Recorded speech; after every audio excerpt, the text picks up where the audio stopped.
What's up guys? Sa tagal ko nga hinahanap to. Ayan, nakita ko na rin.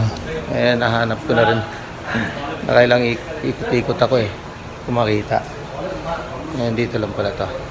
O-order tayo ngayon ng spare ribs dahil sa sobrang tagal ko na hindi nakakain ito. Mga year 2007 pa yata or 2008 yung last na natikman ko dito sa Bata. Wala yung dito. At yan nga, hindi mawawala yung ginger o kaya spinach kasamang sineserve nila. At masarap to pag may hot sauce. Hot sauce.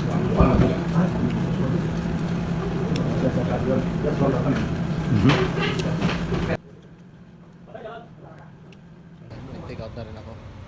Kasi minsan lang makapunta dito. Location niya, galing nga na may plaza, makita mo yung quick pay. Ayan nandun.